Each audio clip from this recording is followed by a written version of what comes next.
Today, I would like to welcome Dana Zukofsky, Director with accounting firm BDO, Inc. Dana has more than 12 years of experience in public accounting and 4 years of experience as the Director of Finance for a well-known restaurant company.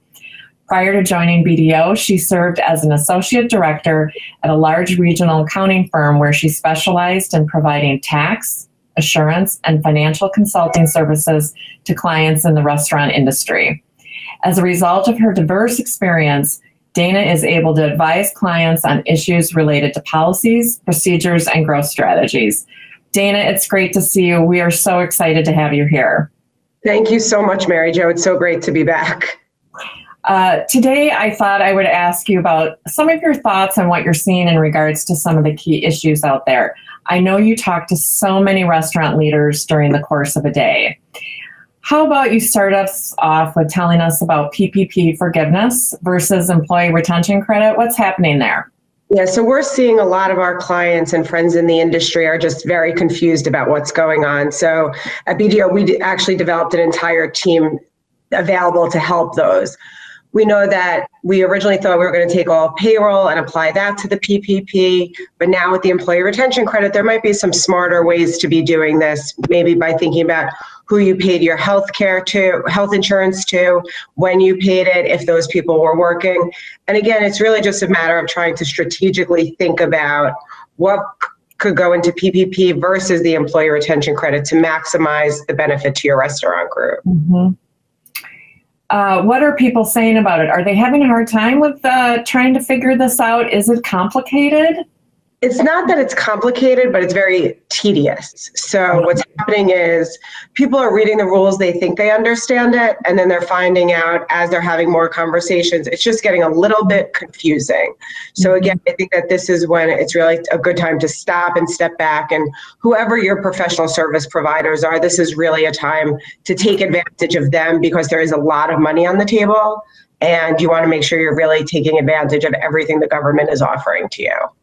So this isn't do-it-yourself time. No, it's definitely not do-it-yourself. And if you try to do it yourself, that's great, but have somebody else check your work. Okay. And you just want to make sure whatever you're entitled to that you really take. Right? Because you could be leaving money on the table. Is that what you're saying? Absolutely. If you take it as PPP forgiveness versus the credit, you just want to make sure you're taking advantage of everything wherever you can. Mm-hmm. Let's touch a little on real estate. How should brands look at lease accounting right now? How should they prepare for that? So what we're trying to do is make sure everyone is prepared. So anything you could be doing to get ready, the lease accounting rules are going into effect this year. And again, something else where it's not difficult, it's just tedious. And we want to make sure that as we approach year end, when you have to make sure your lease accounting is up to date for all the new GAAP regulations, that you are ready.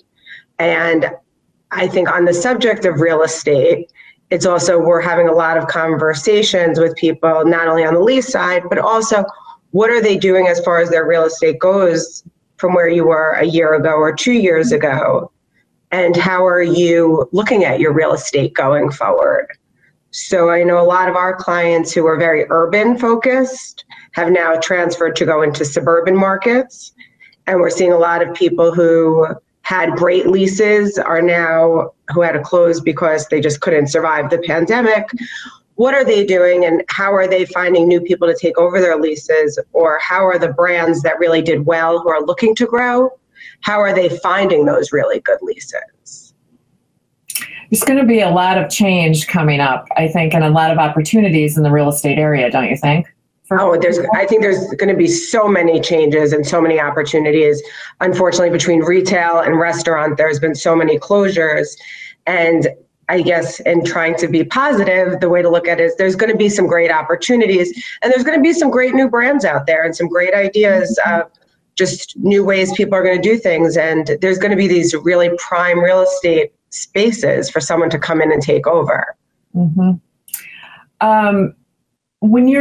So you've seen some change in the restaurant industry, of course, this year, and people that haven't made it and haven't done really well, and those who have done well. And for those that have thrived during this time, in addition to the fact that they probably have a drive-through, because we know everybody with a drive-through seems to be doing well. But the ones that are thriving, what's happening there? What are they doing differently? So I think what they're doing is they're taking time to really understand their business a little bit better and the numbers a little better than they ever did before. I think because you have a little more time on your hands. So what's happening is people are going through the entire P&L. They're starting with their food cost and understanding, are there better ways to be buying? Are there smarter opportunities there? Are there better cost structures? I think they're also going through their entire menu to see, are we really selling all of these items? Is there an item that might only have one ingredient? Is that the only item that has a certain ingredient? Is it worth keeping it on the menu? I also think we're seeing a lot of people streamline their menu, not only streamline their menus, but streamline their hours. So where people used to open really, really early for breakfast, because commuter traffic is down and people aren't going to work and getting that early morning coffee or breakfast, they might open a little later or close a little earlier. I think the other thing we've seen a lot of people do, and we've been working with clients and friends in the industry, and I know a lot of our law firm counterparts, especially unemployment law, have as well, is understanding your staffing and who's working when, and are there opportunities to cut down staff or reshuffle the staff around, and what does that stack look like to make sure that you're having the most effective, efficient staffing patterns, not just having as many people on staff as possible. So a lot of these things, the way you're talking, they sound like they might be things where you save at the margins, you know, a little bit here, a little bit there, or are you seeing big cost savings in a lot of these things?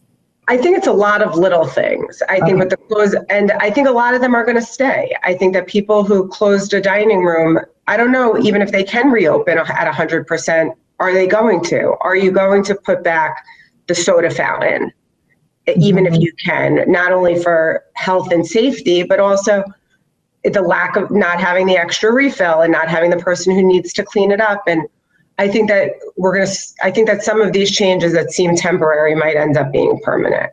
Mm-hmm. Where do you see them making big changes as far as, you know, investments? Is it in real estate? Is it in technology? Yeah. What are you seeing out there for your clients that are doing well? Right. We're seeing a lot in technology. We are seeing a lot of restaurant groups. And I think even taking a step back, I think the restaurant industry was so slow to adopt technology until probably the past few years. So now that there's so much there and available, if you have extra money to use, whether it be from good sales or some PPP money or other grants or stuff you got, people are investing so much in technology. How could they be doing things a little bit smarter, a little bit better? We're seeing restaurant groups that are starting to create data warehouses and really understand their analytics and forward looking, as opposed to just getting last week's numbers or last month's numbers and being reactive. We're seeing a lot of people who want to be proactive. And I think they're using some of these new technologies, a lot of the ones that you guys feature in the magazine. And how do these apply to my company? And if they do, how do we integrate them and really use them in the best way we can? But I think technology has been a huge investment lately. And that's because it pushed people, COVID pushed people to do that.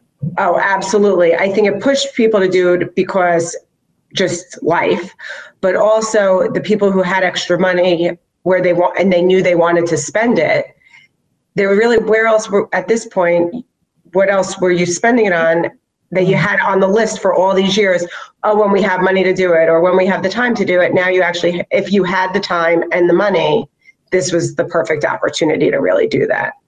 But I also think people are spending money on new real estate. I think if you did well, to kind of go back to what we said earlier, there's some really great opportunities out there. Unfortunately, again, it's because someone might have closed.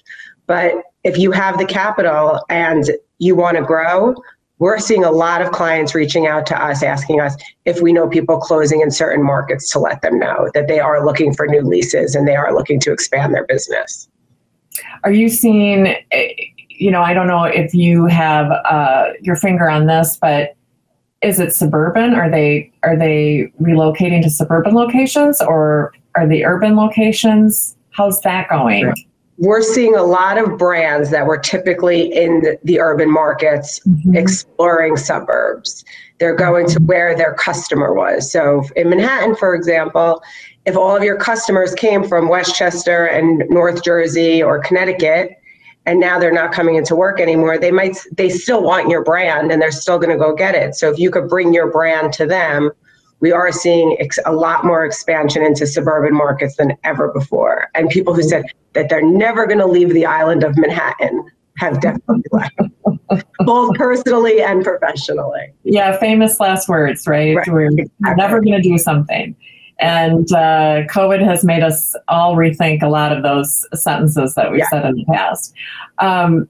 So during this time, because there's so much change, you really need professional advisors like accountants, but attorneys, real estate professionals to really help you get through this.